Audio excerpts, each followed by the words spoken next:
Hey everyone, welcome back to Decoding Cryptography, a lecture series where we take a detailed look at encryption and how it is used in today's world. In this lecture, we are going to look at block ciphers, and this is going to be the first in many lectures related to the subject. So let's begin.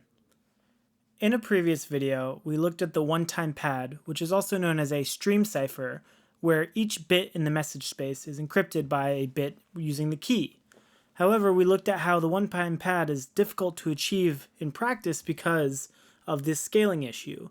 As the message length gets longer, the key must also get longer in order to match that. Well, this is not the only way of doing symmetric encryption.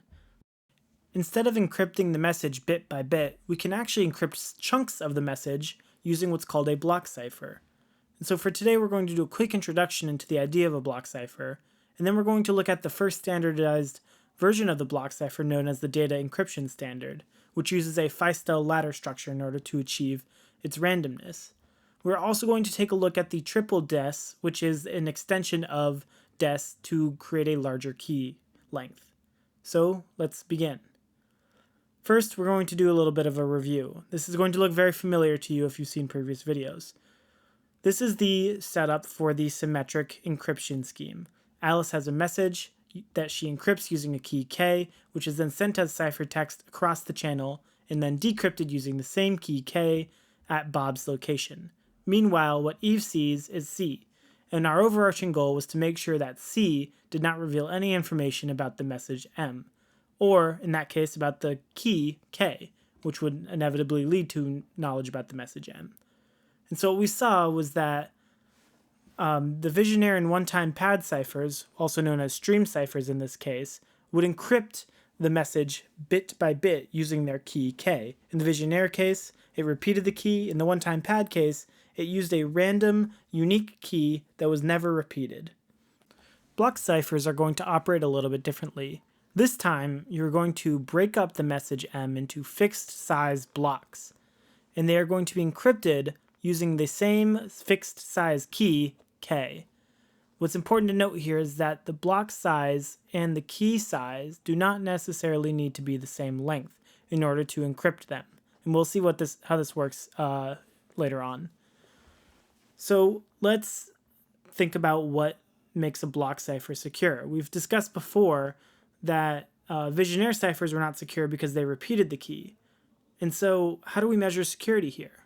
Well, block ciphers are considered secure when you can create an algorithm denoted here as EK of M, that it becomes an independent and pseudo-random permutation of the message space. And this applies for every single key K. So let's break down what this means here. What I'm trying to say is that if I pick a specific key to encrypt all the blocks in my message, then what happens is that key is going to create a pseudo-random permutation of that message space, so it's going to look like a patternless and random bit stream. If I choose a different key K, then it's going to give me, once again, a different pseudo-random permutation of the message space.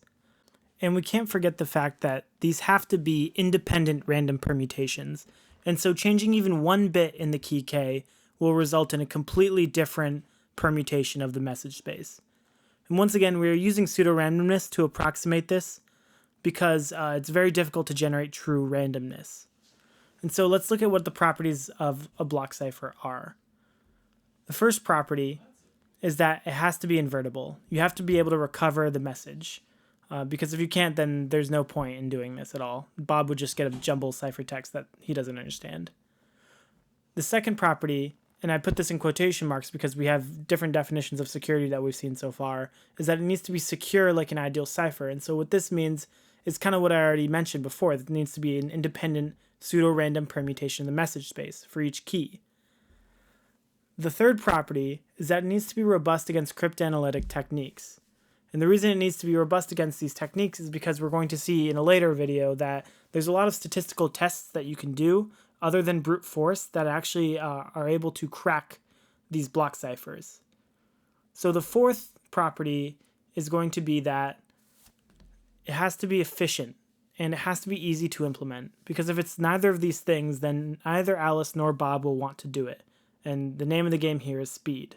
And so this is why block ciphers were created, is because they're actually quite efficient as compared to, say, asymmetric encryption or stream ciphers. And so there are really two design methods that we're going to focus on. The first is the Feistel ladder structure, which is going to be the topic of this video. And then the second is what's known as a substitution permutation network, which is going to be the topic of a later video. And so this first method, the Feistel ladder structure, is actually what's used for the data encryption standard, which was developed in 1977. Meanwhile, the second design method is what's used in modern-day symmetric encryption for the advanced encryption standard, which was implemented 30 years after that.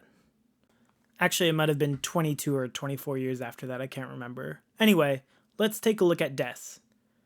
And so DES stands for the Data Encryption Standard. And it was developed in 1976 by Horst Feistel, who was an IBM employee at the time. And after he developed this concept called the Feistel ladder structure, he went and worked with the NSA and NIST in order to make this a Federal Information Processing Standard, or a FIPS. And that was approved in 1977. And this became the first federally approved symmetric encryption standard. DES uses a key size of 56 bits, plus 8 extra bits for error detection that's spread throughout that key. However, its message size is 64 bits per block. And so we'll see later on how they get around this discrepancy between the key size and the message size. In order to do this, it actually uses what's called the Feistel ladder construction.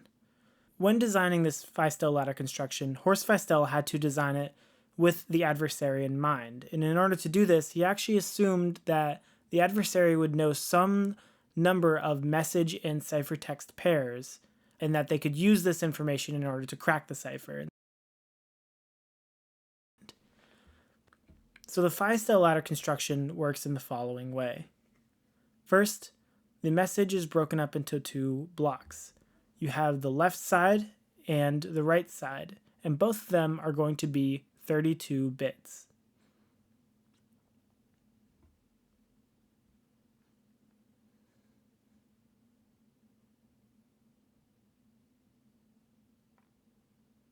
This is what you're going to do to each block.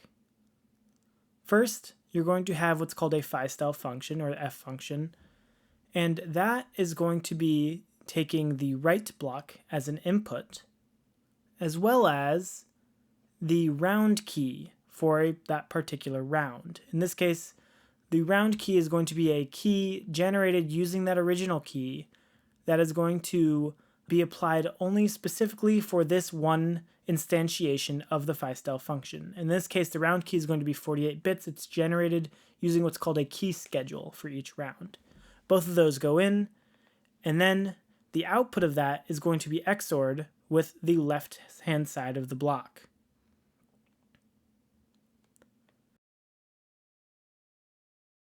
That output is going to become the new right side of the block.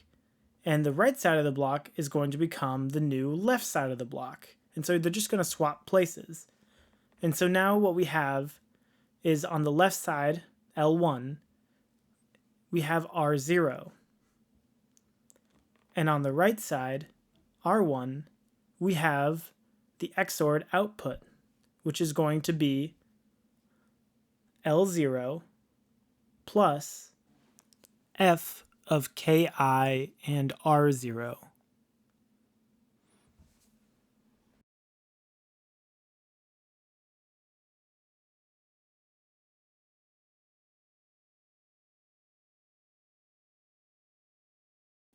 In this case, Ki is just going to be K0. As I mentioned before, it's generated using a key schedule, which we don't get into this video. If I want to go in reverse, what I can get is that L0 is going to be equal to R1 plus the Feistel function, which takes K0 and L1 as inputs.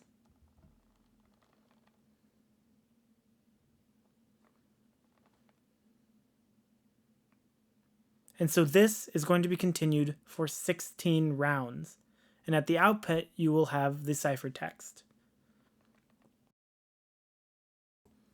Let's do a quick recap of what it's going to look like at each round.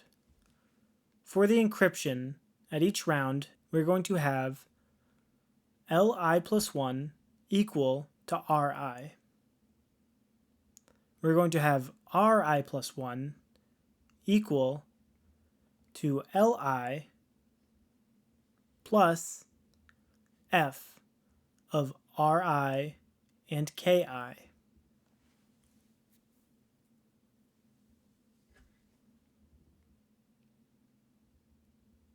For decryption, we're going to have the following. Ri is going to be equal to Li plus 1.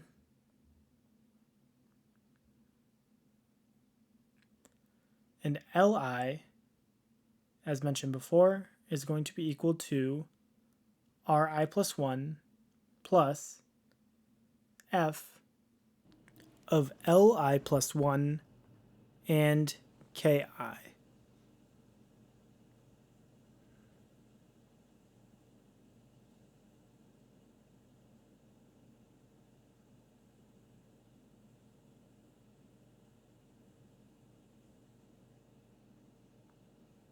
What's nice about this method of encryption and decryption is that all you really need to do is reverse the key schedule in order to encrypt or decrypt the message, which might give you a slight performance improvement in the long run.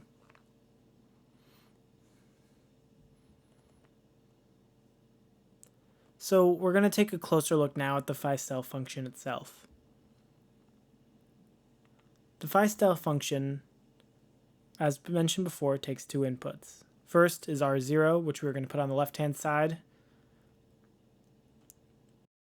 And on the right-hand side, we are going to have K0, which is created using a key schedule from the original key K. And so this is going to be called the subkey or the round key. I'll be using those terms interchangeably here. So what you might have noticed is that R0 and K0 are not the same size. In fact, R0 is 32 bits and K0 is 48 bits. And so in order to alleviate the situation, we need to send R0 through what's called an expansion permutation. In order to expand R0, we break it up into 8 4-bit blocks.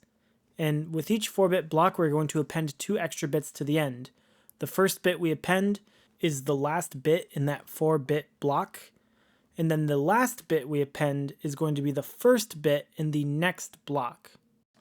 We are then going to XOR this output with the subkey K0, and then that's going to be broken back up into 8 6-bit blocks again, where it's going to go through what's called a substitution box. And so at each substitution box, it's going to look a lot like what we've already seen before with substitution ciphers. In fact, it's just some sort of fixed nonlinear transformation carried out using a lookup table. What's important to note here is that we go from 6 bits in each box to only 4 bits in each box using this substitution. So we're going to end up with 32 bits at the output here. And then finally, we're going to permute this output one last time. And then that is going to be the end of the phi-style function.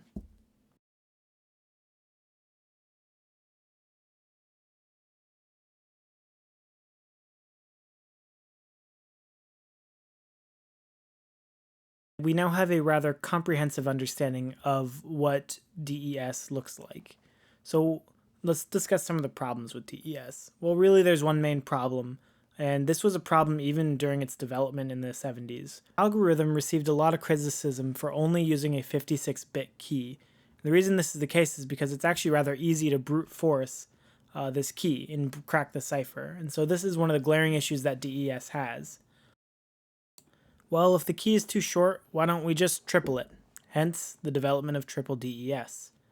It's important to note to begin with, though, that we tried doing double DES by encrypting a message once using K1 and then a different key, K2, again.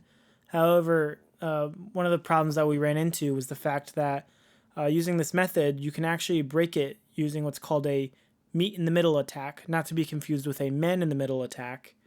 And it turns out the effective key length, which is a topic we'll discuss later, is actually not double the key size of DES, but only one more bit of security. And so this is why double DES was never actually implemented.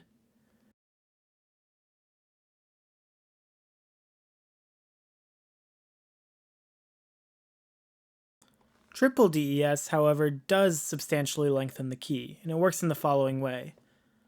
As before with double DES, you encrypt the plaintext using K1, but then you decrypt that output using K2. And then finally, you encrypt that output using K3. And so in order to decrypt this entire package, you just reverse the process. First you decrypt using K3, then you encrypt using K2, and finally decrypt using K1. And this is going to be done on the ciphertext and not the plaintext.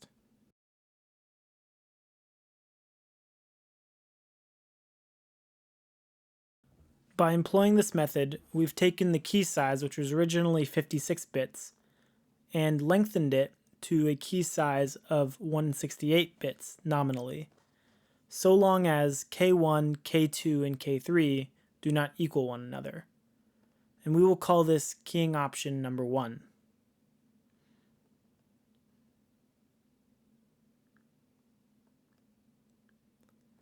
If we wanted to let K1 and K3 equal one another, which we can do, then we would be taking the key from 56 bits to 112 bits in nominal key length.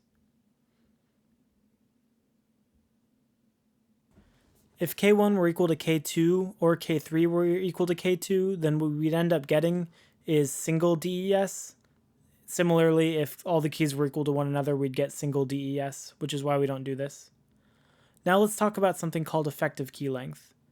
And so, as mentioned before, we've extended the keys from 56 bits to 168 bits, but this is only true in the case of brute force attacks.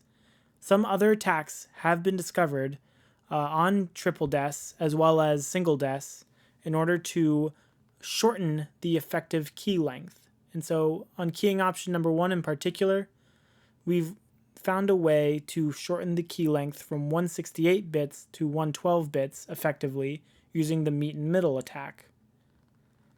On keying option number 2, we have found a way to shorten 112 bits to 80 bits of security using what's called a chosen plaintext attack, which I will be discussing in a future video. Still, these are both better than the 43 bits of security using linear cryptanalysis that single DES offers. So, just to recap what we covered today, we looked at a broad introduction into what block ciphers are and why they are different from stream ciphers. We also discussed the Feistel ladder construction and the Feistel function itself that enables DES to have a random permutation of the message space using a key K. Finally, we looked at triple DES, which is essentially a key extension of DES. Next video, we're going to go over what replaced DES, known as Advanced Encryption Standard, or AES, which employs a substitution permutation network. Thank you so much for watching this video. Please like this video and share it with anyone that you think might find it interesting, and leave any recommendations that you have for how I can improve this video in the comments. Take care.